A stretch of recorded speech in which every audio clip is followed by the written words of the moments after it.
بسم اللہ الرحمن الرحیم۔ آج سے ہم نماز کورس جو ہے وہ شروع کر رہے ہیں۔ یہ انتہائی مفید کورس ہے۔ میری گزارش اور درخواست ہے کہ تمام احباب جو ہیں ان ضروری مسائل کو ضرور سماعت فرمائیں۔ بعض اوقات ہوتا یہ ہے کہ انسان ساری زندگی نماز پڑھتا ہے لیکن اس کے اوپر کوئی تبدیلی واقع نہیں ہوتی۔ گناہ اسی طرح کرتا ہے، جھوٹ، چغلی، غیبت، سارے معاملات، رشوت وغیرہ اسی طرح ہوتے ہیں، لیکن نماز پڑھنے کے ساتھ انسان کے اندر کوئی تبدیلی واقع نہیں ہوتی۔ تو اس کی وجہ یہ ہوتی ہے کہ نماز کا مقصد تھا انسان کی اصلاح۔ یہ اصلاح تب ہوگی جب ہم نماز کو صحیح طریقے سے ادا کریں گے۔ مثال کے طور پہ ایک شخص ساری عمر وظیفے کرتا ہے، ایک ایک دن کے اندر ایک ایک چیز کو 1000 بار پڑھتا ہے، تو اس کے اندر تو کوئی شک نہیں کہ وظیفہ کرنے سے اس کو ثواب نہیں ملتا۔ لیکن بہت سارے لوگ ایسے ہیں جو وظیفہ کرتے ہیں، جس مقصد کے لیے کرتے ہیں ان کا وہ مقصد پورا نہیں ہوتا۔ بات سمجھ آ رہی؟ جس مقصد کے لیے وظیفہ کرتے ہیں وہ مقصد پورا نہیں ہوتا۔ اس کی وجہ کیا ہوتی ہے؟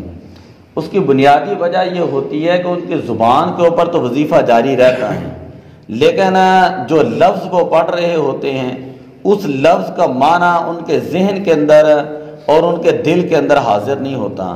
وہ حضور قلب کے ساتھ اور پوری توجہ اور انہماک کے ساتھ اس کے معنی اور مطالب کو ذہن اور دل اور دماغ کے اندر رکھ کر وہ عمل نہیں کر رہے ہوتے۔ تو جب ان کی توجہ نہیں ہوتی، دل سے وہ وظیفہ نہیں نکلتا، تو ثواب تو اس کو مل جاتا ہے لیکن اس بندے کا مقصد پورا نہیں ہوتا۔ ایسے ہی نماز ہے کہ ہم لوگ نماز تو پڑھ لیتے ہیں لیکن جب ہمیں نماز کے مسائل کا پتہ نہیں ہوتا تو وہ ایسے ہی ہوتا ہے جیسے ہم نماز کے اندر چوری کر رہے ہیں۔ نماز کے مسائل کا پتہ نہیں ہوتا تو ایسے ہی ہوتا ہے جیسے ہم تو نماز سے گزر رہے ہیں لیکن نماز ہمارے اندر سے نہیں گزر رہی۔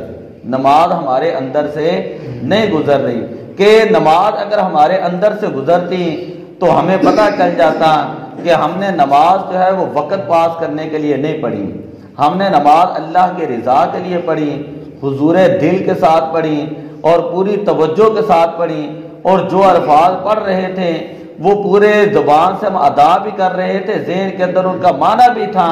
تو پھر آپ دیکھیں ایک دو نماز پڑھنے کے بعد آپ کو پتہ چل جائے گا کہ کس طرح کی کیفیت، کس طرح کا سرور اللہ تعالیٰ نے نماز کے اندر رکھا ہوا ہے۔ کئی لوگوں کو دیکھا ہے وہ ایک دو نماز بھی پڑھتے ہیں نا، لیکن ان کو حضور قلب حاصل ہوتا ہے، وہ پوری توجہ کے ساتھ پورے انہماک کے ساتھ نماز پڑھ رہے ہوتے ہیں، اور اس کا اثر یہ ہوتا ہے کہ وہ گناہوں سے بچ چکے ہوتے ہیں۔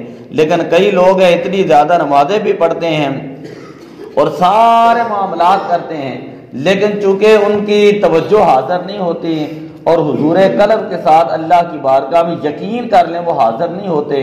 یہ اللہ کا فرض ہوتا ہے، وہ ادا کرتے ہیں، 2 رکعتیں 4 رکعتیں پڑھتے ہیں، اس کا ثواب تو ان کو مل جاتا ہے۔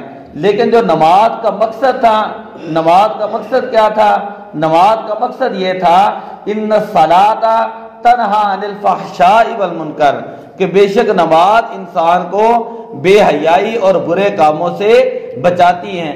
جس بندے کی نماز اس کو اصلاح کے راستے کے اوپر گامزن کر دیں، جس بندے کی نماز اس کے اندر تبدیلی پیدا کر دیں، جس بندے کی نماز اس کے دل کے اندر انقلاب پیدا کر لیں اور وہ بندہ یہ سمجھ جائے کہ میری دنیا بدل چکی ہے، میرے سارے معاملات بدل چکے ہیں اور میں ہر معاملے کے اندر، دنیا کے معاملے کے اندر جا کر اسی طرح اللہ کو یاد رکھتا ہوں جس طرح میں نماز کے اندر رکھتا تھا، تو وہ سمجھ لے کہ اس کی نماز معراج کو پہنچ چکی ہے۔